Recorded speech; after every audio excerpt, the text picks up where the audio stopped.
Take this file.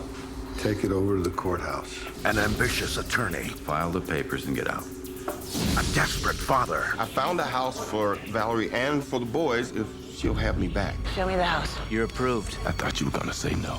They had no reason to meet.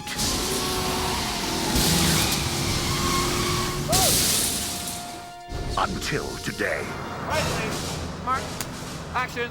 Ben Affleck and Samuel L. Jackson star in Changing Lanes, co-starring Toni Collette, Sidney Pollack, William Hurt, and Amanda Peet. The film is directed by Roger Michell. For Affleck and Jackson, the main appeal of the project was the script. I read this movie when I was doing Pearl Harbor, and something about it struck me as so honest and so interesting. It was sort of the opposite of what I'd done. It wasn't about grand themes. It wasn't an epic tale. It was a much more personal story of two men and their lives. It's a different kind of story. It's character-driven. Good morning, Julia. Hey, Gavin. The character I play is named Gavin Bannock, and he's an idealistic young lawyer. He's been practicing about 5 years. He's made partner. He's married the senior partner's daughter, and he's done all the things that he's supposed to do on this track. Have a seat, please. And who are you? Sarah Windsor. Not the name tag. I mean, who are you? As in, what have you been doing? Why do you want to be a lawyer? Why do you want to work here? He feels great about everything. And yet, he has this tiny muscle left in him, which is telling him that he's not the man he used to be. He's lost the ideological fiber that used to make him clear about what was wrong and what was right. How'd it go?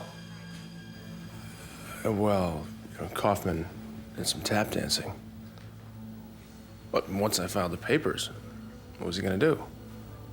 Guy squeaked like a mouse. I love it when they squeak.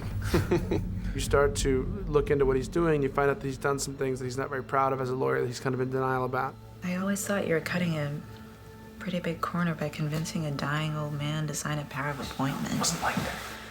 Are you sure it wasn't like that? Of course, I'm sure. Jackson plays Doyle Gibson, a man whose life is very different from Gavin's.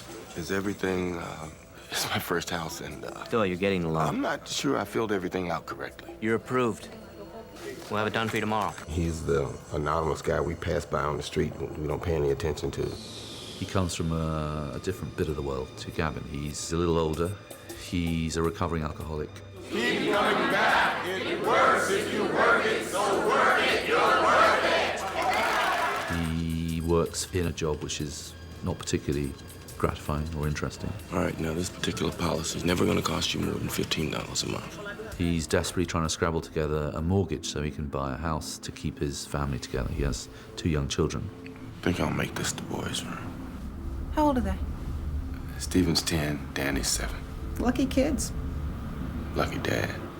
He's the everyday Joe that, all of a sudden something happens to him that's outside of his control that kind of intrudes on his life. Your Honor, I'm representing myself today because I want you to hear the sincerity of my words. Just call Kaufman's office and tell him that I called to say that I'm going to be late, okay? We're both running late, and we're both in our own worlds and kind of preoccupied. I have to get to court. He also has to get to court, although we don't know that. What happens is that we kind of bump into each other.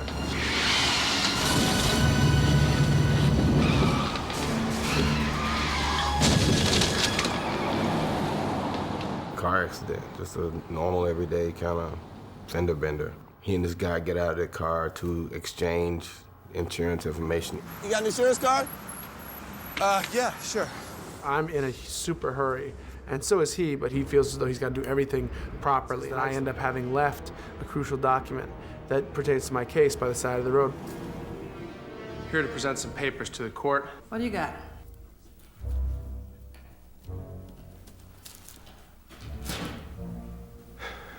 I made a mistake. And Doyle, Sam's character, as a consequence of our accident, has missed his court date. Hey, guys. You're really late. Mom went in already. And I don't get a chance to present my side of a child custody case, and my wife gets custody of my 2 sons. This guy hit me on the FDR. He cut me off. I wanted to be here. Next case.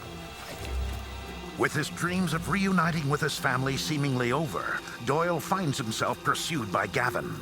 Hey, listen, man, you don't know me, I know. You don't have to believe me, but that is not what I'm like this morning. I really isn't. That's not who I am. Yeah, I had an orange file. It was in my briefcase. I thought maybe it fell out and you picked it up. This file, I didn't particularly hold it hostage or anything. He just didn't get it as expediently as he wanted it, and he started to do things to me. What am I gonna do? There's this guy. He helps out with things that need helping out. Where is he? And he has the ways and means to do things to me that I can't do to him. And what he does is pretty malicious. We're all set. May I? Is there any other way? Well, sure. Call him up and just be nice to him. All right, do it. Mr. Doyle Gibson is now bankrupt. For Affleck, playing the character of Gavin provided a different set of challenges than any of his previous roles. On a very selfish level, I thought it would afford me the opportunity to do the kind of acting that I haven't had the opportunity to do until now. And that was really appealing to me. Why don't I just give him my insurance card? I'm sorry? I'm sorry, it's not your fault, it's my fault. You're required to think a little bit more about your own experiences and your own emotional weight that you bring to it and to stretch a little bit more. And doing this kind of movie is the reason why I wanted to be an actor. Ben's a sensitive guy. He's a very intelligent guy. He has all the kind of appetite for life that Gavin has. And then to you. Yeah. Okay, great. Right. He's a big film star, and yet at the same time, he's not at all blasé about where he is in the world at the moment. He's making all kinds of choices which are quite complicated for him to make. I lied to you this morning. When I was on my way to the court, I stopped off at a diner to prepare. I took the files out. When I got to the court, the power of appointment was missing. Why did you lie to us? I'm really sorry. You're sorry? Hey, who the fuck gives a shit about the struggles of your character? Get out of here, you son of a bitch. If you have to go through every fucking garbage bag in this city, you find that goddamn file or you're gonna be the disaster of my life. Ben brings a nice reality, a simple reality to what he's doing. Hey, you wanna go to jail? You believe that he's essentially a good person who's totally thrown by this crisis. Foundation has $107 million in it. My bosses are the trustees. Why didn't they come to court with me? What's in those files that I haven't seen? I play Michelle Dennis, a lawyer at the same firm that Gavin works at, and I am kind of his conscience. What do I do? You didn't know who these people were? You married into it. So what occurs makes him re-evaluate what's really important to him. And then there's family pressure as well as career pressure. What do you think the law is, Gav? At my father's level of the game, at your level of the game. If you want to continue to live the way we've been living. You have to steal. Doyle faces an entirely different set of internal conflicts. Battling the desire to begin drinking again, he enlists the help of his AA sponsor, played by William Hurt. I'm in a bar. Are you drinking? No. What happened in court today? I'm in a bar. What's that tell you? Come on, leave that bar. The role of Doyle afforded Jackson the ability to explore a character unlike any he had played in the past. Action. Sam's obviously a wonderful, wonderful actor. I've always admired his work enormously, but a lot of the films that he's done, he's been very hip in, very cool in, Shaft or Jackie Brown or all that kind of role. Whereas this is an uncool role. This guy isn't hip. This guy is the reverse of hip. He's awkward, he doesn't fit in, he doesn't feel comfortable in his skin. It's not a mansion on the hill, and it needs a lot of work, but it'd be yours. It'd be your house. I don't often see a lot of characters that are as kind of square and kind of everyman as this guy. So I just figured it'd be interesting to explore something like that, because I don't run into those kind of guys that often. There's a wonderful scene with Sam and two guys in a bar where he talks about what he thinks would be a really good Tiger Woods golf commercial. These two ad execs are talking about their favorite commercials and what they are. Oh, cute little black kids. Like, I'm Tiger Woods. You guys are in advertising, right? Yeah, you too? So I want to give you my version of a Tiger Woods commercial, okay? I tell this interesting story about how Tiger's father went to a golf course and some people tried to make him caddy for him. And these guys give him a $5 bill and tell him to go to the clubhouse and get him cigarettes and beer. And how his father just left the golf course, went home and taught Tiger to play golf. And we fade up to Tiger winning 4 Grand Slams in a row. Generally, when I see long speeches, I'm attracted to them because it's an opportunity to tell a story in a particular way. All because of a father's determination that no fat white man, like your father's probably, would ever send his son to the clubhouse for cigarettes and beer. And cut. Well done.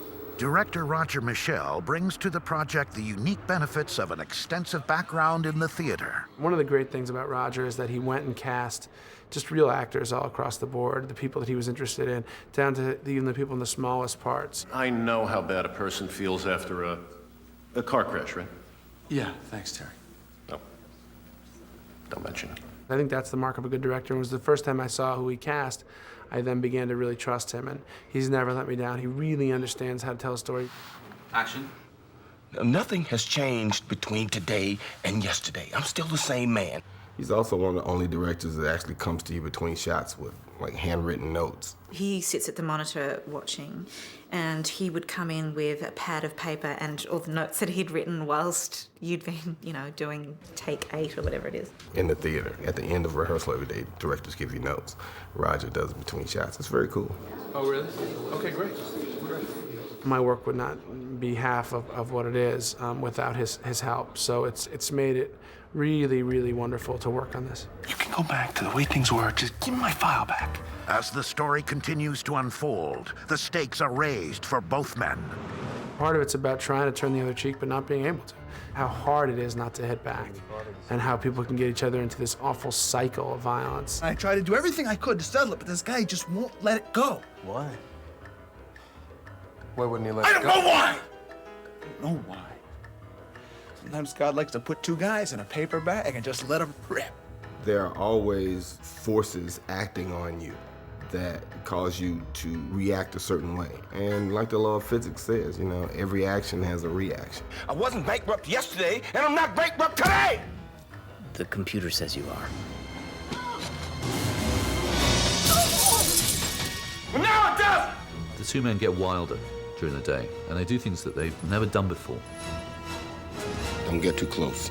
It doesn't have to be about slugging it out. It's about, people hurt each other in all these different ways. Like taking the lug nuts off a guy's tire.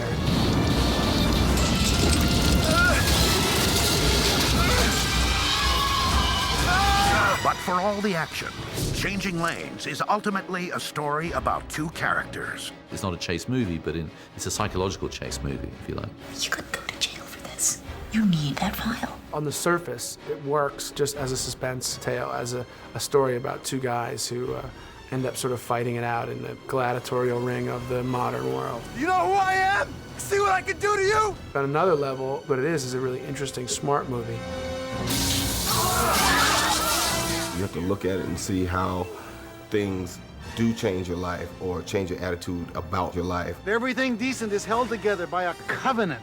You broke the contract. It's got elements of mystery, elements of suspense, elements of whodunit. It goes through a lot of twists and turns, and you don't really have any idea how it's going to turn out. Can you give my time back to me? Can you? Whoa, wait a minute. Whoa. Wait. Just 20 minutes. Can you give me that?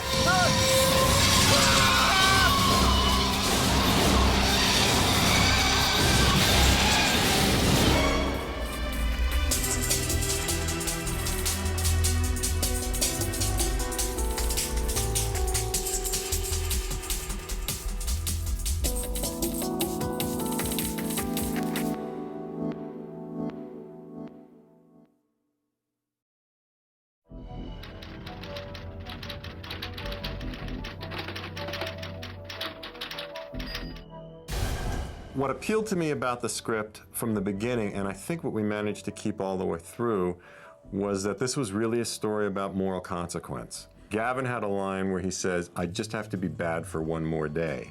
Because at the beginning of the script, he knew exactly how bad he was. He's the worst person in the script. He's the one who's manipulating everybody and cheating everybody. And by the end of the day, he's destroyed everything around him.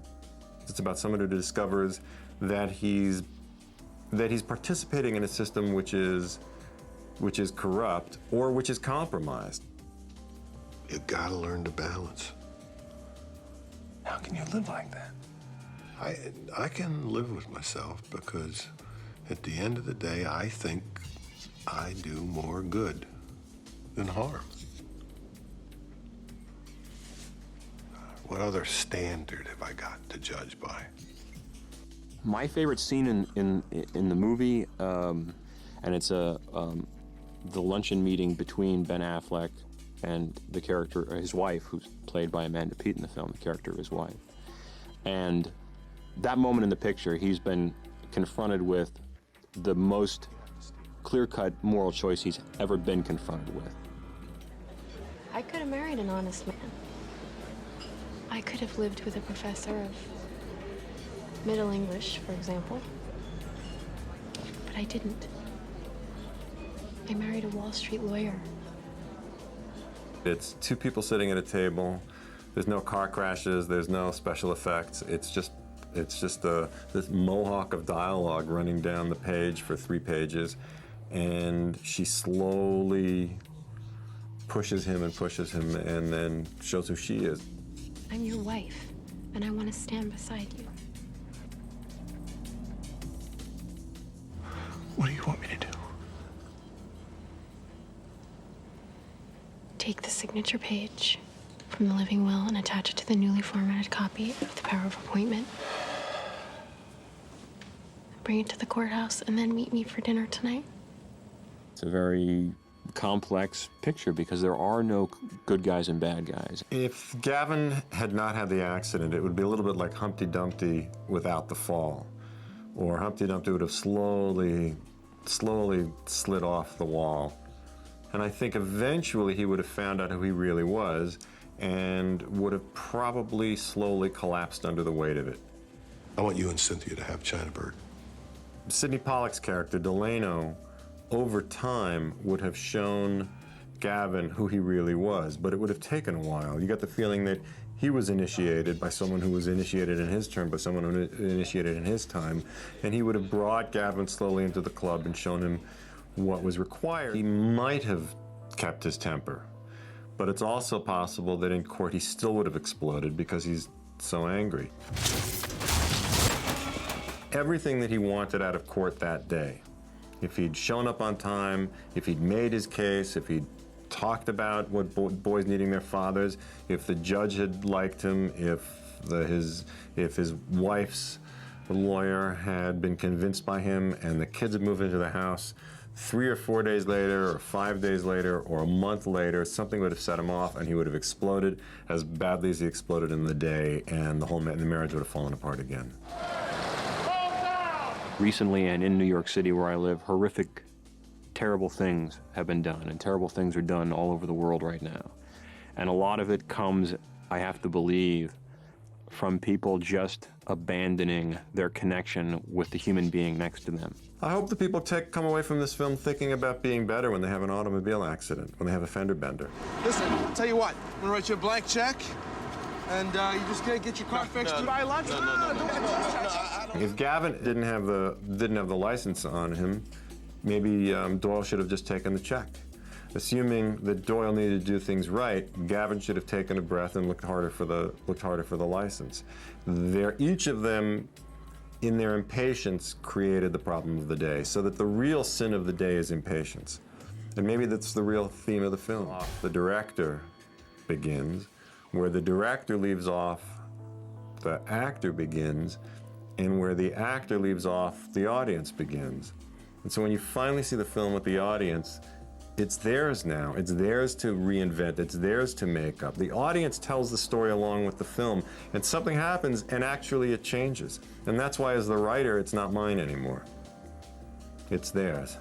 I hope that we've made a picture that entertains people, certainly, but that makes them think, because that's what films are supposed to do.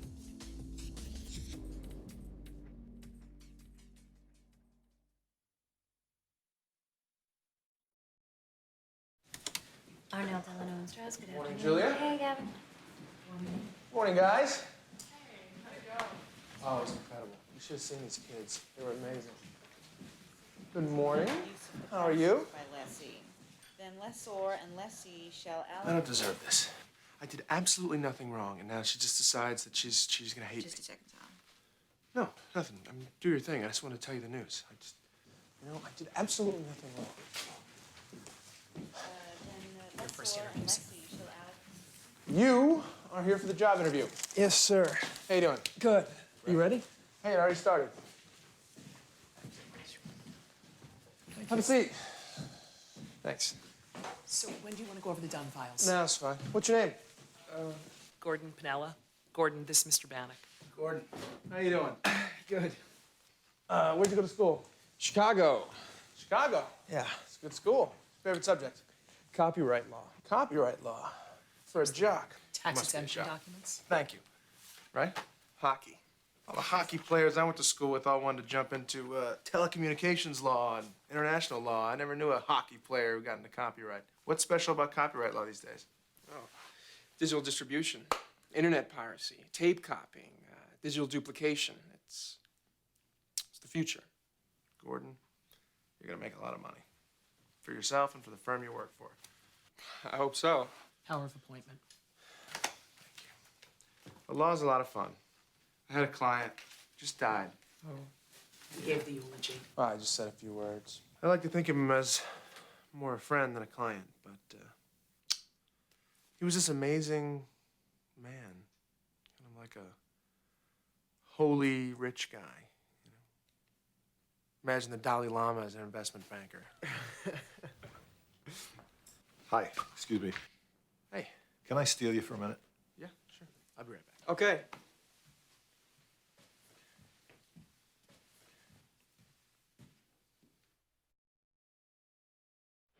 Who wants to see you?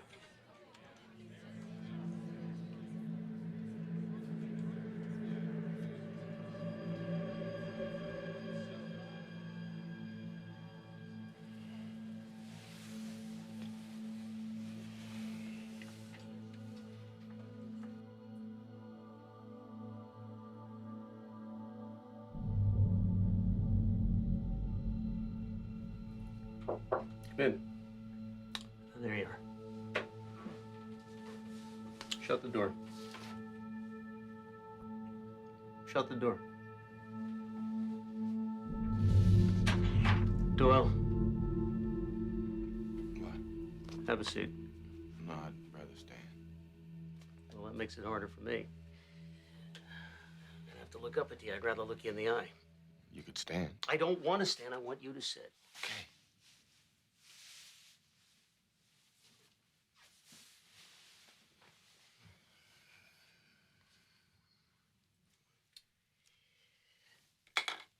Don't say it. Don't say what? Whatever needed me to close the door and be seated while you cut me loose. No one's saying anything that's what about it's cutting going, you right? loose. Doyle, it's just a job. Your life doesn't hang in the balance. Yes, it does. That's the point. That is the point. Yes, it does. Doyle. Of getting a mortgage, a house. I'm trying to keep my family together. I need this job. Doyle. I will do anything you ask. From this day forward, I will dedicate myself to this company. Artie. I'm begging you.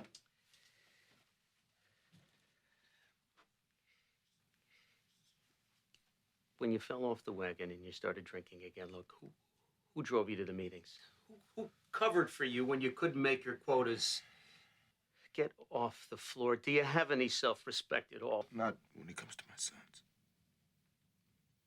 Doyle, there's blood on your hands. What are you doing with blood on your hands? Make a change, Doyle. Make a big change in your life. Make it right now, or you're just not welcome here anymore.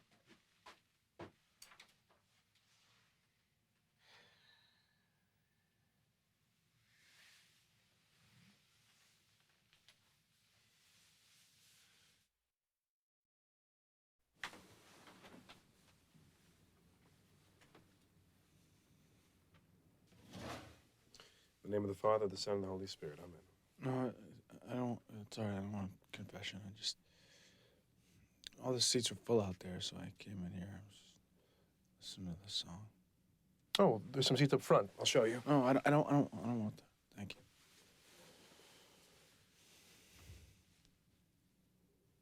Are you Catholic? Yes. When was the last time you made confession? 2 years ago. And the sin? Adultery. Did you do your penance? Yes. Did you stop the affair? I stopped having sex. But you still see each other. Mm-hmm. And you're thinking about sleeping with her again. Is sex all you think about? No. That's not what I'm talking about. I came here to confess something else. What? Something I'm gonna do. Something I haven't figured out yet. Tell me. All right. I'm gonna do something bad to somebody.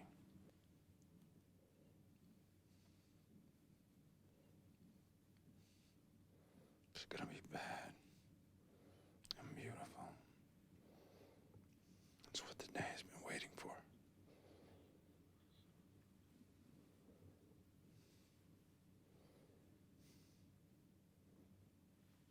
Well,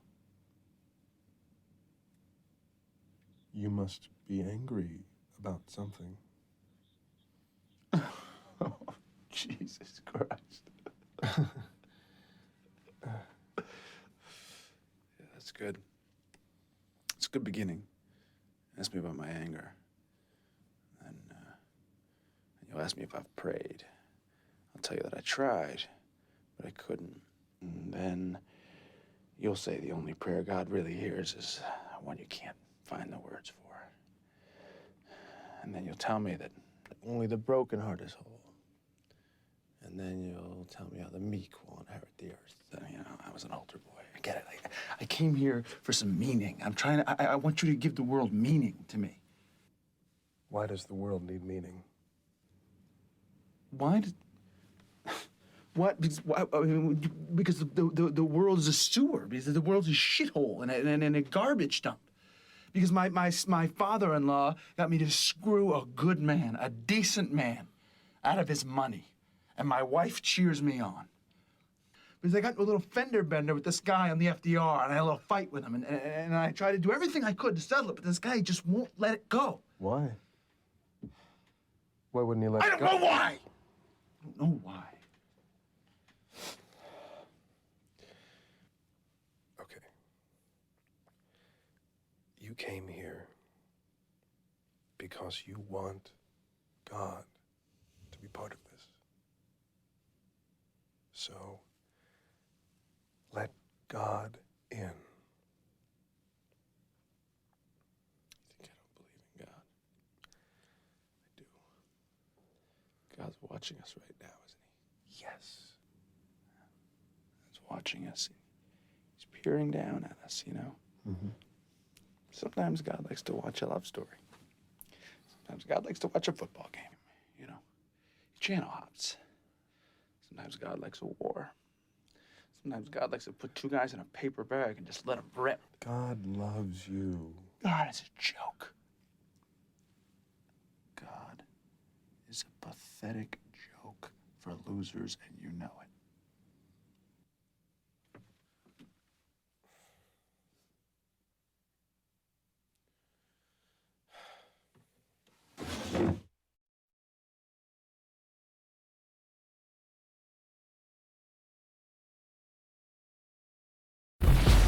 Take this file. Take it over to the courthouse. An ambitious attorney. File the papers and get out. A desperate father. I found a house for Valerie and for the boys if she'll have me back. Show me the house. You're approved. I thought you were gonna say no. They had no reason to meet.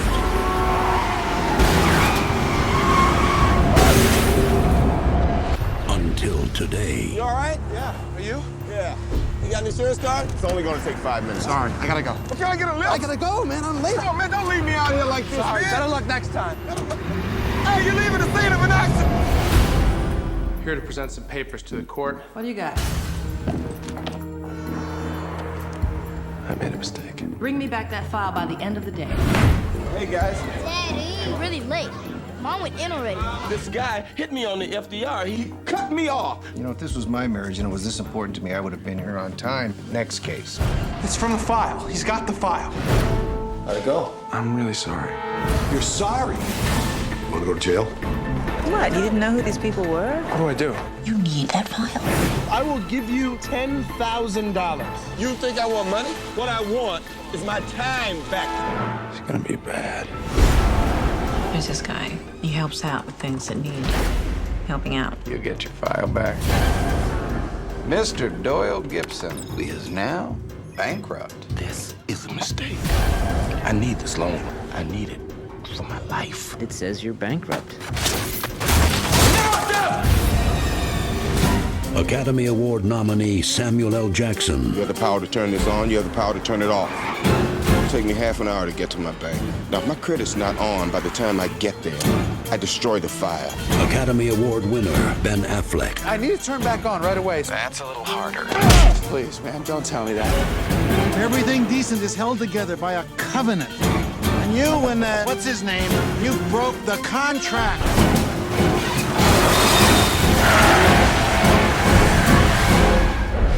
Changing lanes.